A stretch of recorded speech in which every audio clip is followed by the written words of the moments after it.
फखरुर रहमान साहब, आखिर ख्वाजा आसिफ साहब की पर्सनालिटी के बारे में आप बाखूबी जानते हैं। इवन जो पीटीआई के लोग हैं वो ये कहते हैं कि ख्वाजा आसिफ साहब अपोजिशन लीडर हो तो कमाल हो जाए, हम उनकी हर बात सुनने के लिए तैयार हैं। तो अगर ख्वाजा आसिफ साहब इतने आइडियल हैं गवर्नमेंट के लिए भी, और आपको पता है कि पार्टी में भी एक पूरा दड़ा है जो उनके खिलाफ एक राय रखता है, तो जब ख्वाजा आसिफ साहब इस तरह की बात करते हैं कि वो सिर्फ नवाज शरीफ साहब को बताएंगे कि कौन सा अगला वज़ीर आज़म होना चाहिए, और उन्होंने बड़े तरीके से इस चीज़ को कहते हैं कवर किया कि हाँ जी मरियम नवाज भी हैं, वो एक कैंडिडेट है, उनका पता है हमें कि वो क्या राय रखते हैं और वो किस ग्रुप में है। तो आपको क्या लगता है कि ख्वाजा आसिफ साहब एक्चुअली कहना क्या चाह रहे हैं और करना क्या चाह रहे हैं? देखें, पहले तो बहुत शुक्रिया आपने मुझे अपने प्रोग्राम में इनवाइट किया। ख्वाजा आसिफ साहब और पाकिस्तान मुस्लिम लीग जो नवाज ग्रुप है उसमें अगर आप देखें तो आप जितने भी ये इनके सरकर्दा रहनुमा हैं, अगर आप शायद खाकान अब्बासी साहब से बात करेंगी तो वो डिफरेंट एक एक्सप्लेनेशन दे रहे होंगे। ख्वाजा आसिफ साहब का जो शॉट आपने अभी सुनाया, एक तरफ वो कहते हैं कि 100% मरियम नवाज जो हैं वो वज़ीर आज़म बन सकती हैं। दूसरी तरफ जब उनसे सवाल किया जाता है कि अच्छा आपके ख्याल में किसको होना चाहिए, तो वो ये कहते हैं कि जी मैं नवाज शरीफ साहब को ये बात बताऊंगा। तो ख्वाजा आसिफ साहब जो हैं, जो सियासी मौसम है उसके हिसाब से अपने जो तेवर हैं और अपना जो उनका पर्सपेक्टिव है, उनके जो ख्यालात हैं वो उसको बदलते रहते हैं। लेकिन हकीकत ये है कि नून लीग के अंदर जो है वो इस वक्त एक बड़ी लड़ाई चल रही है, और वो लड़ाई जो है इस वक्त के पार्टी को लीड किसने करना है, शहबाज शरीफ ने करना है, मरियम नवाज ने करना है, आइंदा इलेक्शन में वज़ारत उज़्मा के लिए कैंडिडेट कौन होगा, पार्टी ने कैसे रीगेन करना है। तो ये इस कशमकश का इस वक्त शिकार है। और आप पिछले 3 साल के अंदर आप देखें कि कलाबाजियों पे कलाबाजियाँ, पहले वो पीडीएम का एक इत्तेहाद बना और फिर आज हुकूमत गई और कल हुकूमत गई। तो इस वक्त आप देखिए, जैसे आपने खुद ही कहा कि मरियम कहती हैं कि केसेस का ताल्लुक मुझसे और नवाज शरीफ साहब से है। तो भाई अगर आप एक तरफ तो केसेस के हवाले से आपका मौक़िफ़ ये है कि ये झूठे केसेस हैं, दूसरी तरफ आप उन केसेस एडमिट भी करते हैं और कहते हैं हमसे ताल्लुक है। तो मरियम नवाज भले नून लीग के लोग उनको शाइनिंग पॉलिटिकल स्टार देख रहे हों, लेकिन मरियम नवाज ने जो है वो अपना पॉलिटिकल कैरियर जो है for all times to come ख़त्म कर दिया है। और मरियम नवाज जो है वो जिस मौक़िफ़ के साथ जिसको वो बयानियाँ कहते हैं, और सीधा सीधा कहता हूँ कि दुनिया में ये लीडर्स हैं जिनको मैं देख रहा हूँ कि ये कहते हैं जी हमारी जो कैंपेन है, हमारी जो लड़ाई जो है वो फौज के साथ है। ठीक हो गया। अच्छा, फिर अगर जो है ना ये इनका मौक़िफ़ तब्दील हो जाता है, और तो इसमें ये कंफ्यूजन का शिकार है। और बहुत से लोग ये कहते हैं कि मरियम नवाज साहबा राना साहब कंफ्यूजन का शिकार नहीं है, अब उनको पता चल गया और उन्होंने क्या करनी है, और नवाज शरीफ साहब ने सारी चीज़ें जो है ना वो अपने हाथों में ले ली हैं। क्योंकि बहुत से लोग ये समझ रहे हैं जब मरियम नवाज ये बोलती हैं कि ये जो सारा इशू है इसका ताल्लुक मुझसे और नवाज शरीफ से है, तो वो स्पेस दे रही हैं पार्टी को और शहबाज शरीफ को और हमजा को कि वो जो पॉलिटिक्स करना चाहते हैं, जैसे कि उनके वालिद साहब भी ये स्पेस देना चाहते हैं कि शहबाज शरीफ अगर पॉलिटिक्स करना चाहते हैं तो वो कर लें, अगर वो चीज़ों को सेटल डाउन करना चाहते हैं तो वो कर लें, और मरियम से कहा गया कि आप खामोश रहें। कुछ लोग इसको इस तरीके से देखते हैं। मैं उसको आगे बढ़ाता हूँ। पाकिस्तान की सियासत, इस वक्त जो पाकिस्तान की सियासत है उसमें मोहतरमा मरियम नवाज साहिबा और उनके वालिद गिरामी मोहतरम नवाज शरीफ साहब जो हैं वो पार्लिमानी सियासत में हिस्सा लेना अहल हैं। वो इलेक्शन नहीं लड़ सकते। अगर अगले साल इलेक्शन हो जाता है तो मियाँ नवाज शरीफ और मरियम नवाज साहिबा तो उसमें उम्मीदवार नहीं हो सकते। मसला ये है, देखें, ये तल्ख हकीकत जो है ये अपनी जगह मौजूद है कि मुस्लिम लीग नून के अंदर एक वाज़े ग्रुपिंग पाई जाती है। ठीक हो गया। देखें, जो शहबाज शरीफ साहब हैं उनकी जो सोच है वो ये कोई नई सोच नहीं है। वो जब नवाज शरीफ साहब प्राइम मिनिस्टर थे तो उस वक्त भी कहते थे पाजी दीवार नू टक्कर ना मारो। ठीक है, बतौर चीफ मिनिस्टर पंजाब भी वो अपने बड़े भाई को इसी तरह का मशवरा दिया करते थे। अब कुछ लोग समझते हैं कि जी ये पार्टी नवाज शरीफ का नाम है। मैं उनकी इस बात से इत्तेफाक नहीं करता। ये पार्टी जो है ना मुस्लिम लीग नून, देखें पंजाब के अंदर जो इस पार्टी का वोट बैंक है वो नवाज शरीफ की शख्सियत के अलावा 2 और बंदे भी हैं। एक का नाम शहबाज शरीफ है और दूसरे का नाम हमजा शहबाज है। ठीक है। ये दोनों ने जिस तरीके से अपने अरकान असम्बली के काम किए पिछले 10 सालों में, जब शहबाज शरीफ साहब पंजाब के चीफ मिनिस्टर थे, उससे पहले भी 99 से पहले वो पंजाब के चीफ मिनिस्टर थे, तो अरकान असम्बली जो हैं, जो इलेक्टेबल्स हैं, उनकी नज़रें शहबाज शरीफ पर हैं। और मैं आपको बताऊं कि शहबाज शरीफ साहब ने ये जो जावेद लतीफ़ साहब को शोकाज नोटिस जारी हुआ, इस मामले में बड़ा सख्त स्टैंड लिया था। ठीक। और अगर नवाज शरीफ साहब शोकाज नोटिस जारी करने की मंजूरी न देते तो शायद उसी वक्त पार्टी टूट जाती। अब ये जो मरियम नवाज साहबा कह रही है ना कि ये मेरा मामला है या नवाज शरीफ का मामला है, ये सब झूठ है, इसमें कोई हकीकत नहीं है।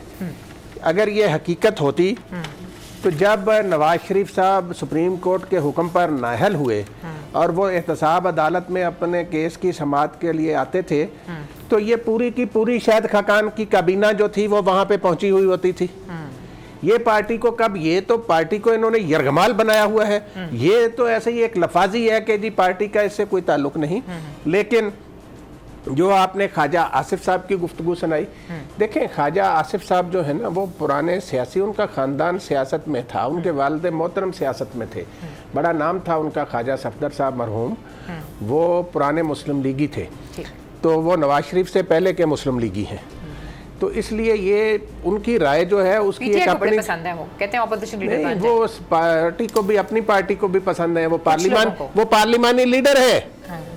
देखिए नवाज शरीफ ने क्या तकसीम की, पार्टी का पार्लिमानी लीडर जो है उन्होंने ख्वाजा आसिफ को बनाया कि किसी तरीके से शहबाज शरीफ और ख्वाजा आसिफ में दूरियां पैदा हों। ठीक हो गया। तो इसलिए ये कहना कि ख्वाजा आसिफ साहब इशारतन कनायतन बात करने के आदी हैं, वो बाज़ औक़ात इशारों में बहुत कुछ किया जाता है। मैं आपकी बात मान लेती हूँ, लेकिन मेरा आपसे एक सवाल है, जब हमजा शहबाज ये बोलते हैं कि फ्री एंड फेयर इलेक्शन होना चाहिए, तो इसका मतलब तो वही है जो मरियम नवाज बात करती हैं। वो तो इमरान खान भी कहते हैं की बात ना की जाए। इमरान खान ने 2018 का इलेक्शन फ्री और फेयर हुआ तो इमरान खान साहब का है ना, ऑपोजिशन भी तो फ्री एंड फेयर इलेक्शन की बात कर रहे हैं ना। जी बिल्कुल कर रहे हैं, मैं तो ऑपोजिशन की बात कर रही हूं। आपने अब बात कर दी है ना फ्री एंड फेयर इलेक्शन की, तो फिर मुझे ये बात करने दें। आज देखें पीटीआई की पार्लिमानी पार्टी का अजलास था, उसमें इमरान खान ने एक वाज़े मैसेज दे दिया कि भाई आपसे जो हो सकता है कर लो, अगला इलेक्शन जो है वो इलेक्ट्रॉनिक वोटिंग मशीन पर होगा।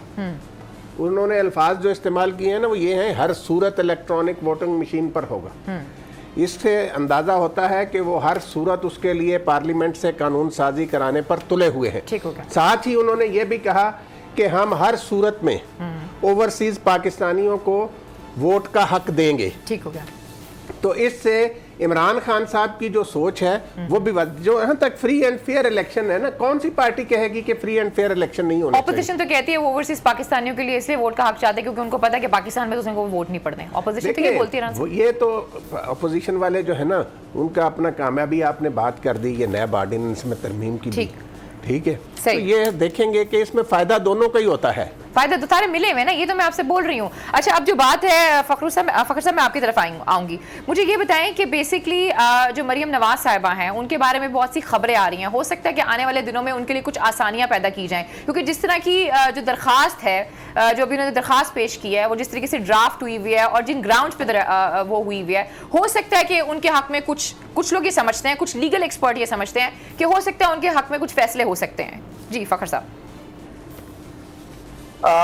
देखें, एक तो राणा साहब ने बड़ी अच्छी बात की, मुझे भी करनी चाहिए थी कि मरियम जो है ना वो भी डिस्क्वालिफाइड है और नवाज शरीफ भी, वो तो फॉर लाइफ डिस्क्वालिफाइड है, तो इसलिए नवाज शरीफ साहब का तो कोई इशू ही नहीं है कि वो सियासत में हिस्सा ले सकते हैं, लेकिन मरियम डिस्क्वालिफाइड है।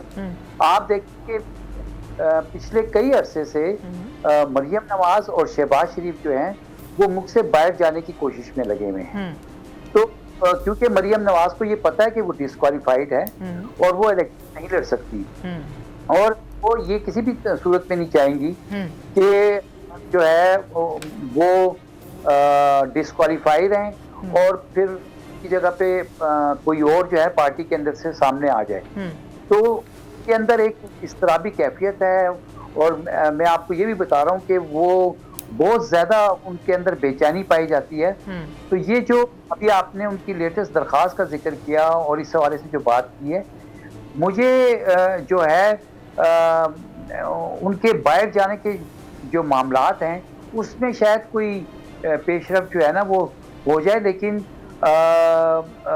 जो जिनका नाम वज़ीर आज़म इमरान खान है वो बहुत सख्त किस्म का मौक़िफ़ लेकर बैठे हुए हैं। और लास्ट में जब शहबाज शरीफ साहब मुल्क से बाहर जाने की कोशिश कर रहे थे और वज़ीर आज़म जो थे वो सऊदी अरब के दौरे पे गए थे, तो उन्होंने इस बात को एश्योर किया था कि शहबाज शरीफ किसी भी सूरत लाहौर एयरपोर्ट से जहाज़ में बैठकर बाहर ना जाने पाएं। और फिर ऐसा हुआ था और उन्होंने रोक दिया था।